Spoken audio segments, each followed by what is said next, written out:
Hej, hej, witaj serdecznie na moim kanale Polka w Ameryce. Witaj w Miami Beach. W dzisiejszym odcinku pokażę Wam, co można zobaczyć podczas jednodniowej wizyty w Miami.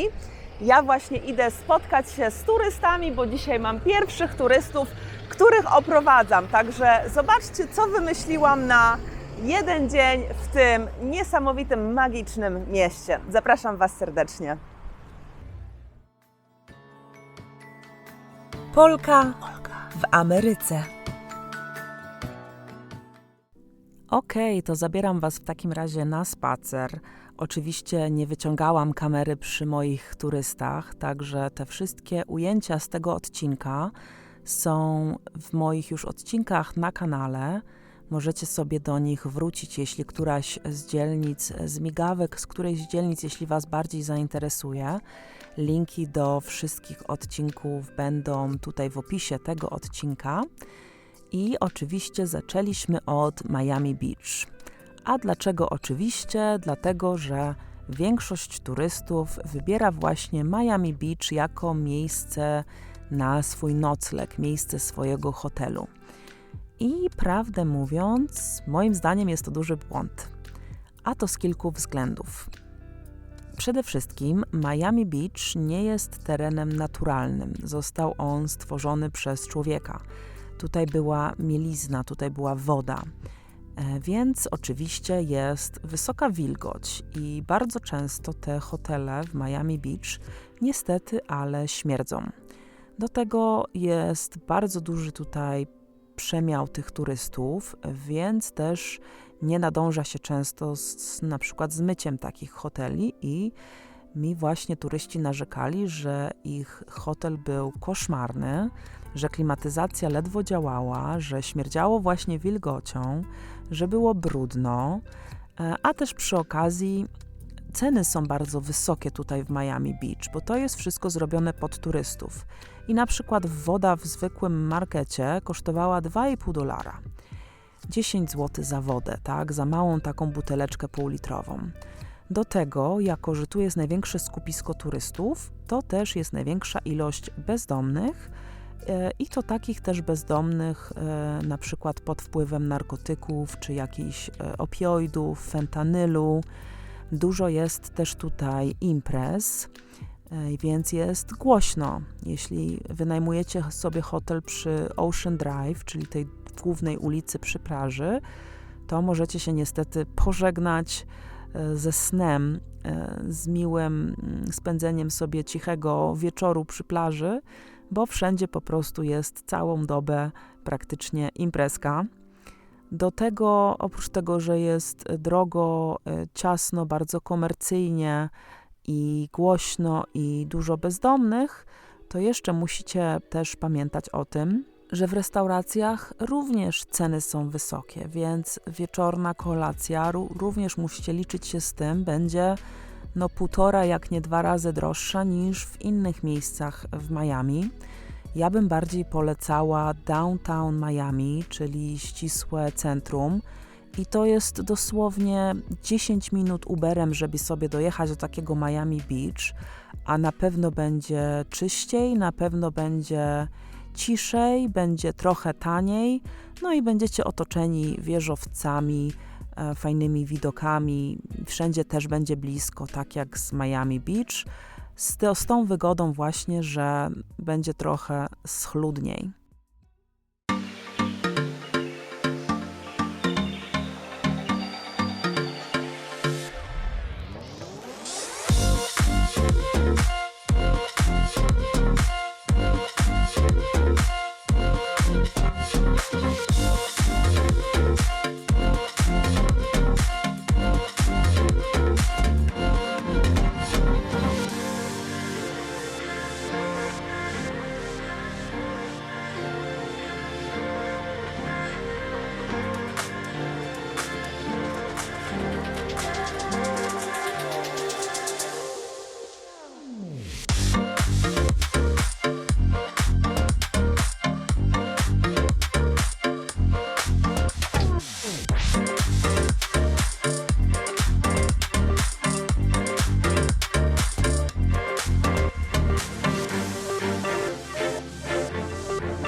I jak odebrałam turystów z Miami Beach, opowiedziałam im trochę o tym miejscu, poszliśmy na spacer i później pojechaliśmy do mojej ulubionej okolicy i to jest Design District, czyli okolica designu i sztuki.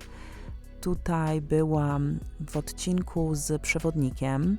Przewodnik po Nowym Jorku, który mnie troszkę tak naprawdę szkolił, opowiadał mi o tym miejscu. Od ostatnich 15 lat diametralnie się zmieniła ta okolica. Powstają fascynujące budynki, cudowna jest architektura, są drogie sklepy, ekskluzywne knajpki, piękne palmy. Na każdym kroku można spotkać jakieś dzieło sztuki i też co chwilę te wystawy, te eksponaty są zmieniane. Co parę miesięcy wymieniają tutaj wszystko. Także jak byłeś już kiedyś, czy byłaś już kiedyś w Miami i przyjedziesz ponownie, to już możesz się spodziewać zupełnie innego rodzaju sztuki, innego jakiegoś motywu przewodniego. I to miejsce bardzo się podobało moim turystom, bo naprawdę ma fajny klimat i tak można sobie tutaj spędzić godzinkę, 1,5 godzinki, może 2, jak się wszędzie zatrzyma, zrobi się zdjęcie i czy popatrzy się na jakieś ciuszki. Natomiast my to przyszliśmy w 1,5 godzinki, właśnie robiąc sobie zdjęcia i raczej do sklepów nie wchodziliśmy, bo to sami drodzy projektanci, także tutaj naprawdę trzeba mieć dość gruby portfel.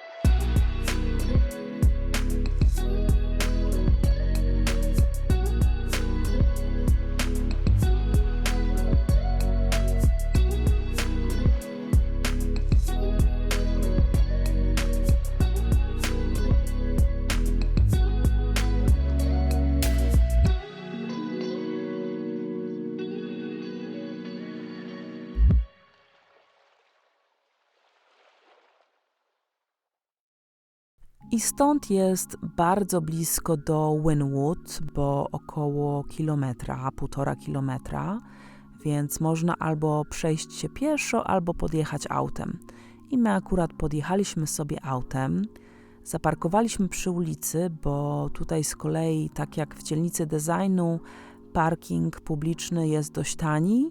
Tak, tutaj w Wynwood zaparkowanie na parkingu publicznym oznacza kwotę $20, niezależnie od tego, ile czasu spędzisz w tej dzielnicy. Więc zaparkowaliśmy przy ulicy, przy tym zaoszczędzając $12, bo zapłaciliśmy $8. To jest największa dzielnica murali na świecie, więc cudownie zrobić sobie tutaj spacer. Nie jest za czysto, natomiast jest duża ilość knajpek i jest bardzo klimatycznie, jest bardzo fajna atmosfera. To jest takie miejsce, gdzie mieszkają młodzi hipsterzy, artyści. Też się bardzo zmienia w ostatnich latach, jest taka gentryfikacja. Buduje się bardzo dużo nowych, nowoczesnych wieżowców i budynków mieszkalnych.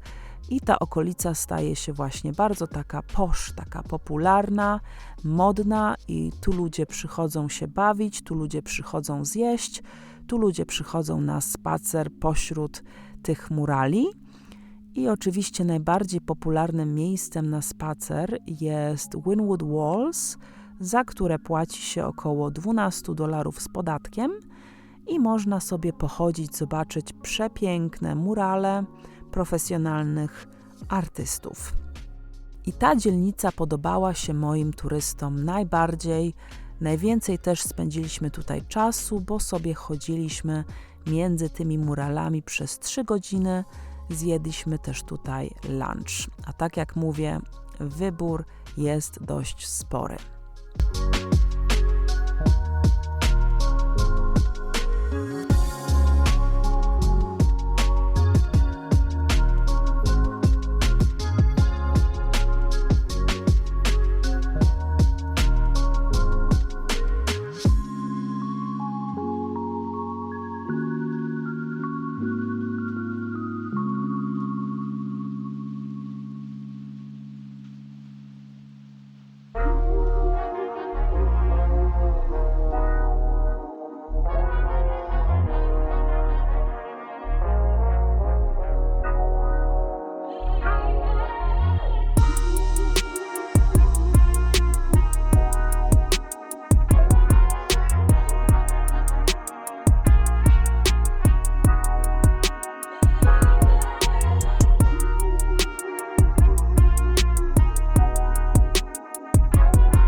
Po Wynwood pojechaliśmy do Małej Hawany, czyli takiej miniaturowej Kuby, gdzie koguty chodzą po ulicy, gdzie też jest dużo kolorowych murali, gdzie to miejsce tętni życiem i właśnie celowo zostawiłam Małą Hawanę na sam koniec naszej wycieczki, ponieważ im później, tym bardziej ta okolica tętni życiem.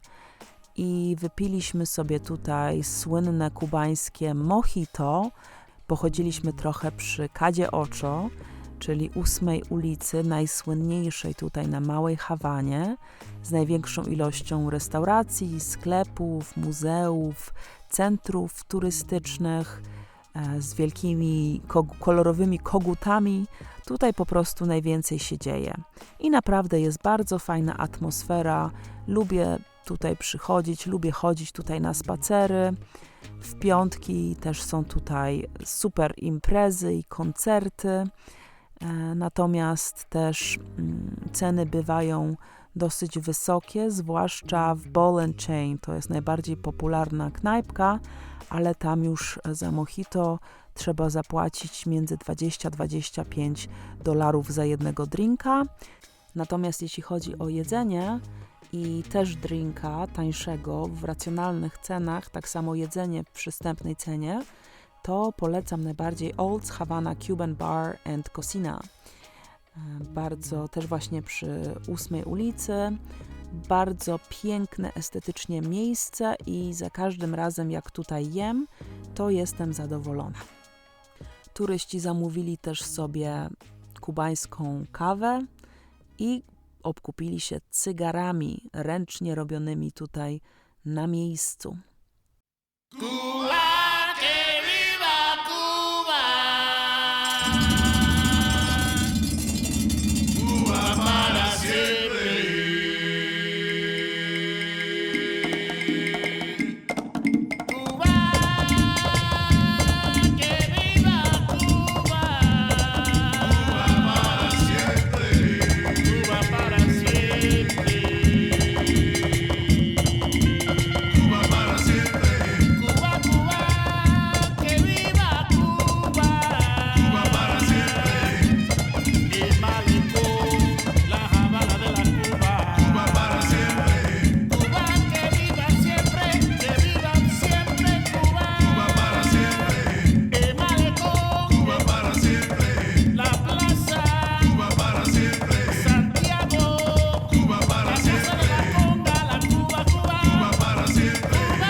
Mam nadzieję, że pomogłam troszkę, jeśli chodzi o Wasz plan podróży i spędzenia jednego dnia w Miami. Jeśli szukacie osoby, która z Wami pochodzi, opowie Wam o wszystkim, powozi Was autem i z którą będziecie czuli się komfortowo i bezpiecznie, to zapraszam do kontaktu, oprowadzam po Miami. Teraz się już strasznie rozpadało, więc zostawiłam moich turystów w jednym z największych centrów handlowych w ogóle w Stanach, Dolphin Mall, i poszli sobie na zakupy, także to koniec zwiedzania. Myślałam, że jeszcze zdążę im pokazać downtown Miami, bo jeszcze czasowo by to weszło, natomiast już nie zdążyłam, ale z tych rzeczy, które Wam pokazałam, to takie solidne 8 godzin z dobrym obiadkiem, ze spokojnym chodzeniem, robieniem zdjęć. Także mam nadzieję, że ten plan pomoże osobom, które się wybierają do Miami. Myślę, że wszystkie te 4 miejsca warto zobaczyć. No i na koniec też można sobie do Dolphin Mall przyjechać, aczkolwiek zamykają go o 8, a już jest po 17. Dzięki wielkie za zobaczenie tego odcinka i do zobaczenia w kolejnym odcinku Polki w Ameryce już w niedzielę. Szybkie story time. Pa!